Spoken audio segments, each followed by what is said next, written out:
A próxima história que eu criei naquela minha sériezinha de psicologia envolvia vícios. Eu acho até engraçado essa questão de vícios, né? Porque o ser humano, ele tem o hábito de julgar o próximo por ter um certo vício, como por exemplo um viciado em drogas. Mas só que teoricamente, quase todo ser humano tem algum tipo de vício. Sabiam disso? Pode não ser um vício em droga, mas o ser humano tem vícios, principalmente vícios comportamentais, e muitas vezes o ser humano não percebe, porque ele não vê a nocividade desses vícios, que pode ser tão nocivo quanto um usuário de drogas. Então acontece o seguinte, tudo que você faz com frequência vira um hábito.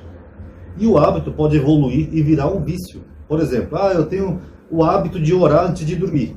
Normal, faz parte da religiosidade da pessoa.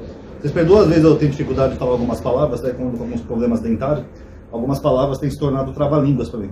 Mas enfim, eu tenho o hábito de orar antes de dormir. Normal, é a religião da pessoa. Só que esse hábito pode virar um vício, como já teve pessoas que ficaram viciadas em orar e a pessoa não consegue dormir se não fizer a bendita oração. Ou tem pesadelos horríveis, porque é a evolução de um hábito para um vício. E nós temos vícios, às vezes, comportamentais que nós não percebemos, que eles também podem evoluir. Por exemplo, antigamente eu tinha muito hábito de falar né nas frases. Sabe? Era uma coisa até irritante, sabe? Eu falava o tempo todo. Até hoje eu mantenho um pouco disso, vocês podem ver aí nos vídeos. Mas tudo que eu falava eu colocava né. Então, né, aí eu fui pro trabalho, né, cheguei no trabalho, né, peguei a vassoura, né, fui limpar as máquinas, né, aí eu fui almoçar, né, tudo tinha que ter um né no meio. E eu trabalhava nessa época numa marcenaria de japoneses. Os japoneses me deram um toque. O que é até curioso, né, porque geralmente o estereótipo japonês é que o japonês que fala né. Pastel de frango, né. Mas só que eu tinha esse hábito e eu não percebia. Então os japoneses começaram a me dar esse toque. Ronaldo, por que você fala tudo com né? Fica até irritante, né? Você não consegue fazer uma frase inteira sem colocar né no meio. Aí que eu fui percebendo que eu tinha um vício de linguagem. Eu falava, poxa, é verdade, por que eu uso tanto né nas frases? Depois eu fui me policiando, eu fui me controlando, fui evitando um pouco. Mas até hoje eu mantenho um pouco disso. Vocês podem ver nos vídeos, né? Acabei de falar, vocês podem ver nos vídeos, né? Que às vezes eu termino as frases com né. Isso é um vício de linguagem. Inclusive esses vícios de linguagem, ele também é usado na crítica textual, na teologia, para quem não sabe. É assim que você pode identificar, por exemplo, um escrito, se é de um autor ou não. Por exemplo, essa epístola aqui não é de Paulo, porque Paulo tinha o hábito de sempre começar com saudações à igreja. Já Hebreus, por exemplo, não tem essa saudação. Então, não tem aquele vício de linguagem, só que na escrita, do apóstolo Paulo. Então, é usado também na crítica textual. Agora, esse tipo de vício, eles podem não parecer nocivos, mas eles podem se tornar, sim, nocivos. Que nem, por exemplo, tinha uns anos atrás, eu vendia livros. Fazia parte de uma equipe de venda de livros. E eu vou contar duas situações para vocês, que foi meio curiosa, que eu praticamente deixei duas pessoas meio malucas, sabe? Tinha uma garota que trabalhava na minha equipe, que ela chamava Edna, um amor de pessoa, ela era indígena. E a gente brincava muito, a gente conversava muito, a gente tinha um grau de amizade, de intimidade muito grande, né? Para poder brincar. Então uma vez ela fez uma pergunta idiota para mim, sabe? Eu não lembro bem qual é a pergunta, mas eu vou ilustrar uma situação para vocês entenderem. Digamos que eu estava indo com a toalha, o sabonete, indo no banheiro do hotel que a gente estava hospedado, e ela perguntou mais ou menos assim, você vai tomar banho, Ronaldo? Em vez de eu responder normalmente, ou dar uma patada, ou coisa do tipo, eu olhei para ela e falei, quer dizer, para que você acha que é tudo isso daqui? Então eu fiz uma brincadeirinha com ela.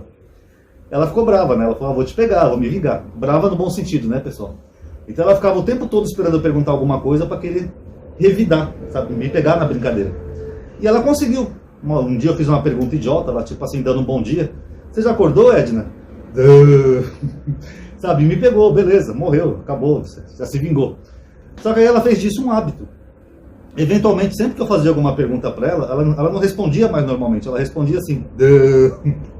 Tanto que mesmo quando eram perguntas que não eram idiotas, ela começou a ter esse hábito de responder tudo assim. Que nem, por exemplo, um dia eu perguntei para ela, Edna, você viu o nosso gerente, nosso encarregado aí no hotel? Ô Edna, será que vai chover hoje? Isso foi ficando um hábito na cabeça dela. A gente ficava aproximadamente uns 20 dias viajando, né, pelo Brasil e 10 dias em São Paulo. Aí depois que a gente ficou em São Paulo, a gente voltou com uma outra equipe.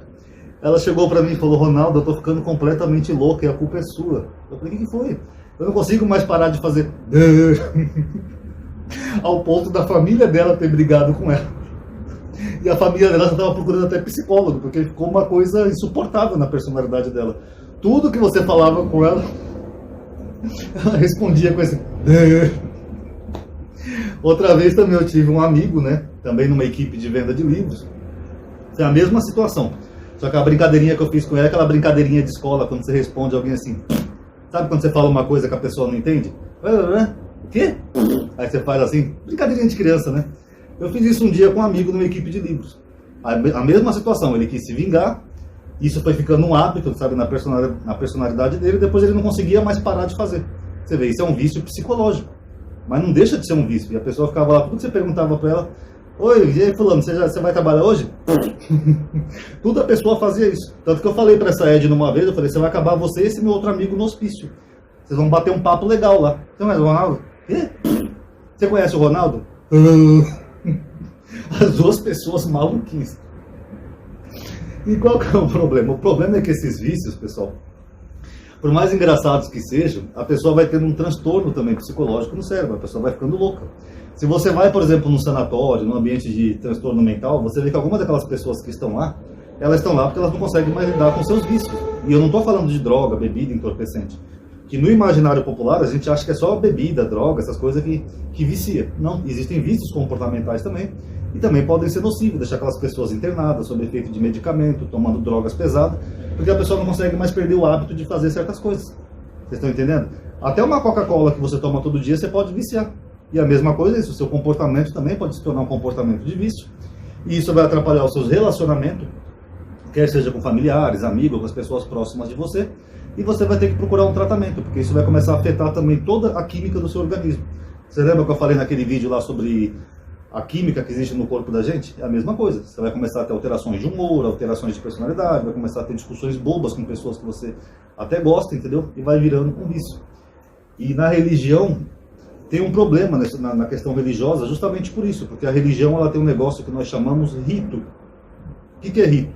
É uma coisa que você começa a fazer com frequência, seria o hábito. E depois o rito vira um ritual, ou seja, ele evolui para um ritual. Só que aí, no caso, algumas pessoas ficam dependentes daquele rito religioso. Porque se elas, quase como se fosse uma droga. A pessoa não consegue mais conviver sem aquilo. Porque você tem um padrão que você faz todo dia as mesmas coisas. Por exemplo, a igreja católica é diferente. Só tinha missa no domingo, o padre lá dando sermão, etc. e tal, era uma coisa. Agora, nas igrejas evangélicas, eles têm quase um padrão diário de fazer as mesmas coisas. Todo dia tem que estar lá, todo dia tem que orar, todo dia tem que comungar, todo dia tem que dar o dízimo. Isso vão gerando hábitos que vão se tornando vícios na pessoa. E isso é nocivo até que ponto? Eu tenho um amigo pessoal, que eu não quero situar muito aqui, para não... Eu detesto ficar falando dos outros, sabe? Mas eu tenho um amigo pessoal meu, que ele era da igreja, e ele me confessou uma vez, depois que ele já saiu da igreja, que não era mais da igreja, né? Que ele tem um remorso muito grande até hoje, porque uma vez o pai dele estava doente, sabe? E o pai dele passou mal. O pai dele falou, filho, me leva no médico, porque ele dirige, né? Tem carro e tal. E ele não levou porque ele tinha que ir no culto da igreja. Porque aquilo era tão sagrado para ele que ele deixou de levar o pai dele no hospital para ir no culto da igreja. Só que eu não defino tanto assim como a questão do sagrado, eu defino como essa questão que eu falei para vocês. Virou um vício psicológico tão grande na igreja que a pessoa tem que buscar aquilo. Até porque a igreja, que nem eu falei naquele outro vídeo, aquele fenômeno que eles fazem, de euforia, de pular, não sei o quê, libera dopamina no corpo, a pessoa tem uma sensação de prazer e felicidade, e isso pode ser tão viciante quanto um crack. Se você é uma pessoa que você tem tendência a ter depressão, por exemplo, ou tem depressão, e você quando vai num culto religioso, você se sente bem, porque lá você pula, canta, dança, abraça seu irmão, paz de Cristo, não sei o quê, vamos lá, amadinho, todo mundo, fazer o TikTok de Jesus, desenrola no bate, o seu corpo vai liberar muita dopamina, e você vai ter uma sensação de prazer muito grande, que você vai achar que é o metafísico, vai achar que é Jesus, ou que tem anjos naquele ambiente, mas é só o seu corpo liberando uma química que vai te deixar tão feliz que você vai ficar viciado naquilo. Você não vai conseguir mais parar de ir. Como numa situação como essa, você tem uma emergência, mas você vai dar prioridade a lá buscar o seu vício, porque o seu corpo, depois que passar o culto, o seu corpo vai baixar a dopamina. Então você vai ficar mais deprimido do que quando você entrou. Aí você vai ter que ir lá de novo, correndo, buscar mais dopamina. Teve até um rapaz que comentou aqui no vídeo, né, que os evangélicos vão dizer aquela frase de Jesus, né, quando o espírito imundo sai, volta mais 7 no lugar. E quando a pessoa sai da igreja, ela fica tão deprimida que ela não entende o porquê. É por causa disso, porque você perde aquelas ações que faziam a sua dopamina ficar lá em cima, sabe? E outras químicas também que tem no organismo responsáveis por felicidade. Tem uma chamada, acho que é serotonina, se eu não estou enganado. Me corrija os biólogos ou químicos, mas eu acho que é isso mesmo. Isso tudo é liberado num culto religioso. Só que isso pode ser extremamente viciante. se você, e não só a parte da química, mas até a parte psicológica, que nesses exemplos que eu dei para vocês, que se a pessoa, por exemplo, passar por uma igreja e não fizer o sinal da cruz, ela volta para fazer o sinal da cruz, porque aquilo virou um hábito, virou um vício. A mesma coisa é isso, a pessoa vai lá, tem aquela sensação de prazer, e ela tem que estar constantemente buscando essa sensação de prazer, porque senão ela se deprime tanto ao ponto de querer até se matar. É o mesmo que um viciado que vai na biqueira atrás de uma droga, ele rouba dinheiro dos outros, ele pede dinheiro para os outros, ele até se prostitui, se for o caso, para conseguir dinheiro, é a mesma coisa. Só que nesse caso a biqueira é a igreja. A pessoa, por ter aquela sensação de felicidade, a química do organismo, a dopamina, a serotonina e tantas outras coisas, a pessoa não consegue mais largar. E para algumas pessoas é até perigoso largar de repente. É por isso que eu falo que canais como esses meus, ele não é para todos. Porque se uma pessoa largar tudo de repente, ela pode ter uma crise de abstinência muito forte. É por isso que Karl Marx dizia, né, pessoal? A religião é o ópio do povo. Quem não sabe o que é o ópio, é uma droga que os ingleses incentivavam a plantação e a comercialização na China, tá? Tava viciando todo mundo. Os chineses proibiram o ópio, os ingleses desceram o cacete nos chineses, tá? Isso é chamada Guerra do Ópio. Pesquisem aí. Então a religião é o ópio do povo. Mesmo sem saber de química e biologia, ele tinha razão, tá bom? Tá aí, pessoal, mais um videozinho de reflexão. Quem gostou, comenta aí. Quem não gostou também comenta, dá um like no vídeo que ajuda a aumentar o alcance da atividade, ativa o bendito sininho, tá bom? Obrigado aí por ter assistido, paz a todos.